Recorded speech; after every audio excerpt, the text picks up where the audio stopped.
Before I begin today's video, I'm going to need you guys to go and hit that subscribe button. Thank you. What is up, everybody? You already know who it is. It's your boy, Mocho. And today is a new video. It's the Holy Scripture reading. Yep, you already know. It's day 26, and we're back reading the Holy motherfucking Scripture. Yes, we are.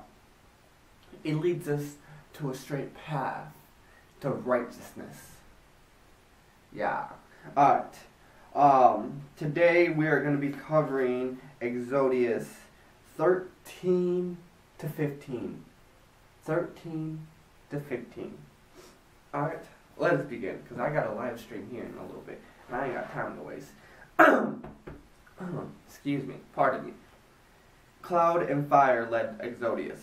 When Pharaoh let the people go, God did not lead them on the road through the Philistine country through.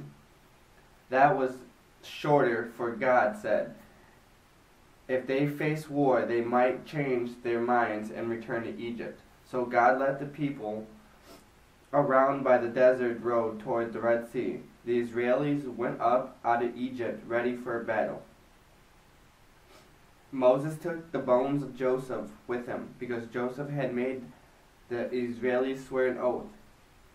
He had said, God will surely come to your aid, and then you must carry my bones up and with you from this place. After leaving Succoth, they camped at Etham, on the edge of the desert. By day the Lord went ahead of them in a pillar of cloud to guide them on their way, and by night a pillar of fire to give them light, so that they could travel by day or night. Neither of the pillar of cloud by day nor the pillar of fire by night left its place in front of the people, camped by the Red Sea. Then the Lord said to Moses, tell the Israelis to turn back and encamp near Pi Hahiroth, between Megiddo and the Red Sea. They are to encamp by the sea, directly opposed Baal-zephon. Pharaoh will think the Israelis are wandering around the land in confusion, hampered by the desert, and I will harden Pharaoh's heart, and he will pursue them. But I will gain glory for myself through Pharaoh and all his army, and the Egyptians will know that I am the Lord. So the Israelis did this. Pharaoh pursues the Israelis. When the king of Egypt was told that the people had fled, Pharaoh and his officials changed their minds about them and said, what have we done? We have let the Israelis go and lost their services. So he had his chariot made ready and took his army with him. He had 600 of his best chariots, along with all the other chariots of Egypt, with officers over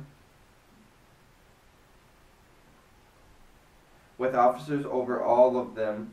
The Lord hardened the heart of the Pharaoh king of Egypt, so that he pursued the Israelis, who were marching out boldly.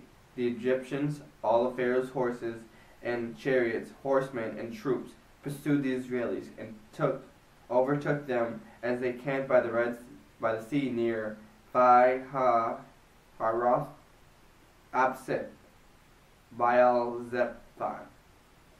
People feared death. As Pharaoh approached, the Israelis looked up, and there were the Egyptians marching after them. They were terrified and cried out to the Lord. They said to Moses, was it because there were no graves in Egypt that you brought us to the desert to die? What have you done to us by bringing us out of Egypt? Didn't we say to you, in Egypt, leave us alone, let us serve the Egyptians. It would have been better for us to serve the Egyptians than to die in the desert. Moses answered the people, do not be afraid. Stand firm, and you will see the deliverance the Lord will bring. Don't be afraid, stand firm, and you will see the deliverance the Lord will bring you today. The Egyptians you see today, you will never see again. The Lord will fight for you. You need only to be still. Moses assured of escape. Then the Lord said to Moses, why are you crying out to me? Then the Israelis to move on. Raise your staff and stretch out your hand over the sea to divide the water so that the Israelis can go through the sea on dry ground.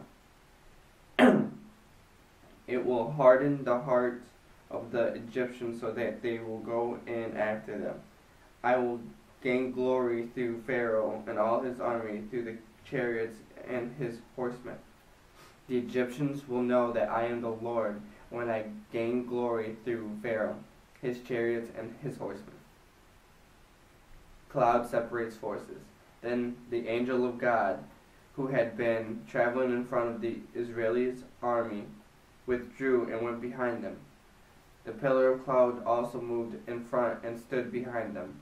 Coming between the armies of Egypt and Israel throughout the night, the cloud brought darkness to one side and light to the other side, so neither went near the other all night long. Israelis passed through sea.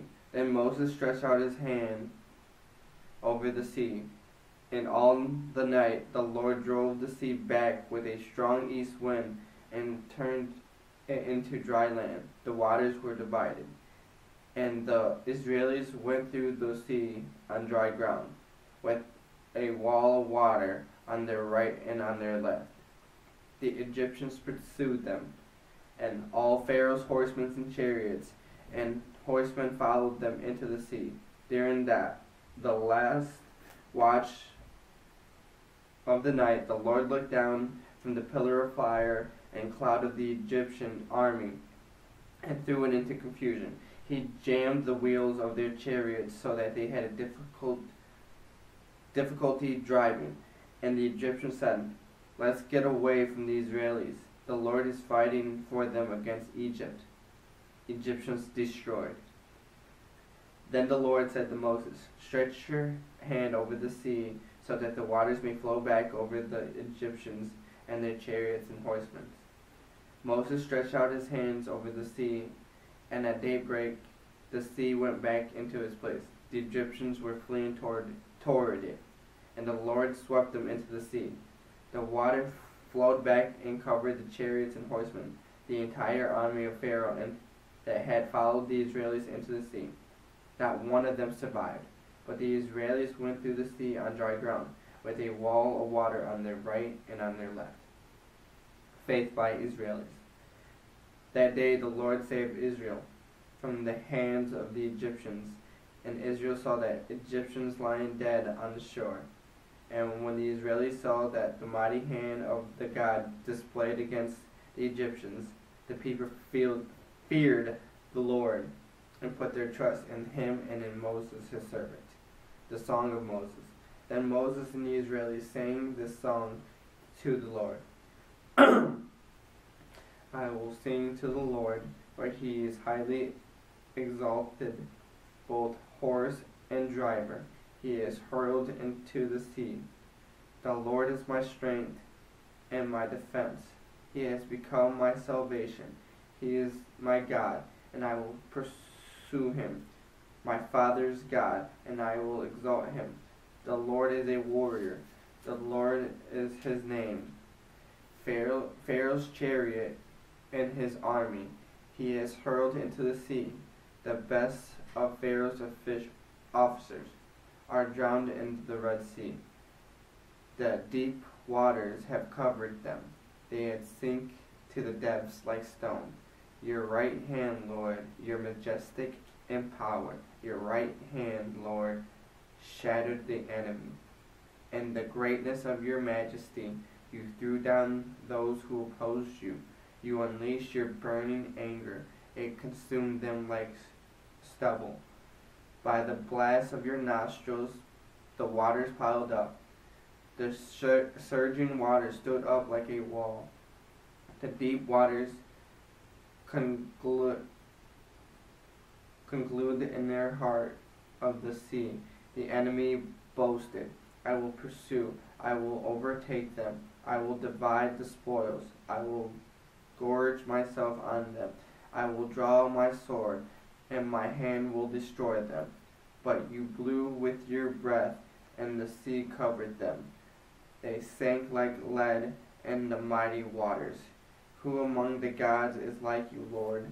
Who is like you, majestic in wholeness, awesome in glory, working wonders? You stretch out your right hand, and the earth swallows your enemies. In your unfalling love, you will lead the people you have redeemed. In your strength, you will guide them. To your holy dwelling, the nations will hear and tremble. Anguish will grip the people of Philistia. The chiefs of Edom will be terrified. The leaders of Moab will be seized with trembling. The peoples of Canaan will melt away. Terror of dread will fall on them. By the power of your arm, they will be as still as stone until your people pass by, Lord. Until your people pass by. Until you bring them in and plant them on the mountain of your inheritance. The place, Lord, you made for your dwelling, the sanctuary. Lord, your hands established. The Lord reigns forever and ever. The song of Miriam. When Pharaoh's horses and chariots and horsemen went into the sea, the Lord brought the waters of the sea back over them. But the Israelis walked through the sea on dry ground. Then Miriam, the prophet, Aaron's sister, took a timbrel in her hand, and all the women followed her with timbrels and dancing. Miriam sang to them, sing to the Lord, for he is highly exhausted, both horse and driver he is hurled into the sea. Bam. And that, ladies and gentlemen, was today's reading. What I got out of it today, let's do a quick reflection, from what I got, they're leaving Egypt, and they're traveling through the desert instead of, I guess, the shorter way, because I guess there's more danger going the shorter way. And he takes them through the desert towards the Red Sea, and he's letting Moses know, like, I'm gonna have you travel through the desert and seem like you guys are confused and don't know where you're going, but yeah, you'll be all right. And the Pharaoh's gonna come after you with everything he's got. And so that's exactly what happened. So Pharaoh and his army knew that the Israelis were out in the desert still. And so they were mad that we let our servants go, we fucked up, let's go get them back. So they got everything, the chariots and whatnot, and they packed up the entire Egyptian army and they went right after the people. And they were being led by a pillar of was it a cloud of smoke, the first one, and then a burning fire at night. So day is cloud of smoke, and at night was a fire, and they were being led by this, the Israelis.